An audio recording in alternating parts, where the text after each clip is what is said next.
How do you think this is going to affect girl child education, especially in the north, where it's become a problem, where there's been this drive to try and, you know, push more girls into schools, and now this happens? Most schools are even shut down now as it is. We don't even know whether they're going to go back to school. I saw an interview of one of the girls who escaped saying she would never go back to school again. And you wonder how this is going to affect the entire, you know, topography and, you know, of all of this. I'll be frank with you, I don't have the answer. It's sad and unfortunate, but even without Boko Haram, before Boko Haram, it was a struggle to get girls into the classrooms. I mean, historically, traditionally, women are not allowed to take the front line. They're not allowed to take the front seat. We're not allowed to be educated, because when we are, then we become we don't submit to our husbands. So generally, traditionally, culturally, women are not meant to be educated. You have to choose not to educate your girl child, you know. So it is bad enough that we had all that before, and then now Boko Haram has only worsened the situation. I wonder why they bother to use the YouTube to upload their stuff, because it's Western, as it were. So how do they record if they were against the Western education? Who helps them to record it? There's something I miss here. So if you're against this thing, then you shouldn't use it, you shouldn't even go near it. But they do. They upload 20 minutes, 30 minutes video on YouTube. That is a Western thing. He did say something. Do you know that, you know, Islamically, historically, we know that some of these things came from the Islamic history. Camera, the light, it was discovered by Muslims. If you go to 1001 Inventions, you'll get more of this information. Mathematics, it all came from Islam. But we don't hear all this in public media. And I blame the media for doing selective reporting. It's unfair. I'm a target, he's a target. I'm even more, I worry for myself, I fear for myself. I step out of here, I'm a target, because I'm saying that what they're saying is not true. And I'm a Muslim woman, I adorn the hijab. So it's a problem that I'm even speaking against them in itself. But the media isn't helping us, because they can't do this work. They can't read up the Quran, they can't quote these things. When this guy says the things he says, if he says he's saying it's from Quran chapter 4 verse 3, go into the Quran and pick it up and read it up, and, you know, spread it out there, push it out there, let people see what exactly these things say. He speaks Arabic. Arabic is a language. He could be speaking gibberish, not even anything to do with the Quran, and he's just saying crap. Go and pick up the Quran and see what this thing says. It says 95 verse 4. Go and see what 95 verse 4 says. It's not even telling what he's saying. He's just speaking a language. He could be combining Arabic, Aramaic, Hausa, and just jumbling it together and crap. You know, it's just sad and unfortunate. I feel for the girls, I feel for myself, I fear for them a lot. But I'll just say, you know, let us all remain firm. We are united in this.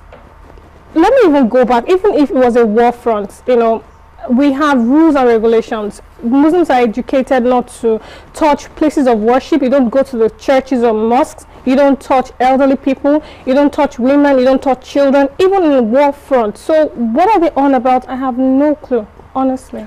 She's talking about the media there, and I totally understand her point. I mean, we have a serious responsibility to, you know, inform correctly. But there's also the argument that, you know, terrorism for a long time now seems to be driven by Islamic fundamentalists, and it has been ingrained in people's heads that if this is it, then this must be the stand of Islam, you know, and it's hard to disabuse people's minds from that these days, because not just in Nigeria, in Pakistan, in Kenya, it's almost as if it's become an Islamic sort of agenda. Yeah. Okay, sorry, just let me, I will just say something to that. This history you've just picked up, Afghanistan, Iraq, Iran, have you heard a Muslim nation going into another nation to bomb the place? No, not that I can't think of any now. So there's something we need to get to the roots of. So it is something, it's clear. The Muslim countries are peaceful because Islam preaches peace. And that's what it is. There's nothing else to it. So if we were really about violence, as it were, then these Muslim nations should be the ones in the forefront bombing other countries. So I'll just leave that, you know, with the viewers to go and find out why Muslims are not bombing other countries. Yeah. So where are these individuals getting this from? Yeah, well, you know, just like we've looked at, you know, there are sects that, like, just like I mentioned previously about the sects and the coming of people who stand on opinions, even though they are wrong and they are anti-Islam. But some of these things that they do is due to, you know, some sort of diabolical scheming in their own heads. And I was discussing actually with a producer yesterday, just before coming, that he mentioned something to me, that negative news sort of gains more sensation than what is positive. The fact that more than 99.9% of Muslims in the whole world today are preaching peace, are saying that, you know, let's live together, let's live in harmony, that doesn't get much coverage as 9/11, as, you know, bombing in Afghanistan, or as Pakistan, or things like that. So these are issues that, yes, the media hasn't, you know, really been at the forefront of helping in this regard. And also some blame comes back to the Muslim community as well, because we need to be objective. We need to understand that there's a balance. There needs to be a balance. We need to come out to speak as clearly as possible, and we need to try and speak in such a way that you're communicating, people understand what you're saying, and then they realize that, look, you do have some form of truth in you. You do have some, and it's not just about the speech alone. Even your character has something to do, has a role to play as well.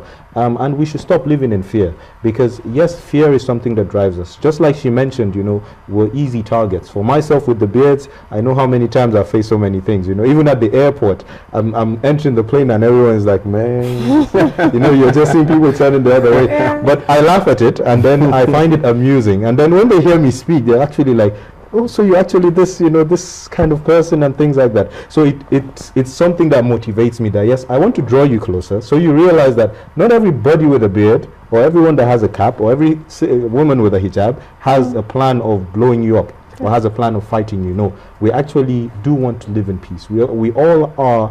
For us, we are brethren. We see ourselves not just brethren in faith alone, but brethren in humanity, because we all come from the same source, and ultimately we will all return back to that source. Whether you believe in it or not, there is an ultimate return to. Do you think Muslim leaders have done enough to send this message across? Because, like, those educated people, Christian and Muslim, kind of know that not every Muslim is this way, but the general notion is of Islam as violence and all of that, and it's almost in the hands of, I mean, not everybody's going to meet you on the plane, not everybody's going to meet you on the road. It's those people in leadership who should speak up sometimes, almost never say anything, if you know what I mean. Yeah, but we just said it's a selective media coverage. I'll tell you a quick one. So the Yanya bombing, right after the bombing, there was the school kidnap, the attempted school kidnap. So what happened? When it happened, everyone had this suspicion it could be linked to Boko Haram, right? But guess what? When the names were released, it became a theft. It was just a theft.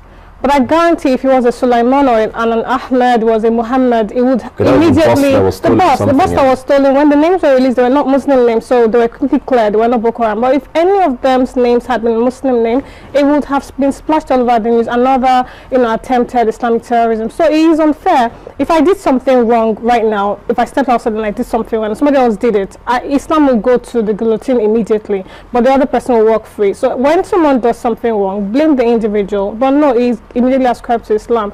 Just last week, I found someone's phone on his car. I got out of my car and ran after the car to give the phone, and they were like apprehensive, and I thought, I'm not handing a bomb, it's your phone, hello, you know. So it's unfortunate that when they see us and don't go there, it's not fair. We are equal, we're targets, and people need to understand that they should understand that it's not us. If someone tells you something, we're in a global world, there is information there endlessly. You can easily pick up on these things and get to the root of it. But our leaders are not doing enough. I totally agree with you. But they're working. There's Murik, there's Impact, there's Mulan, there are lots of Islamic organizations that talk. They send articles to the newspapers regularly.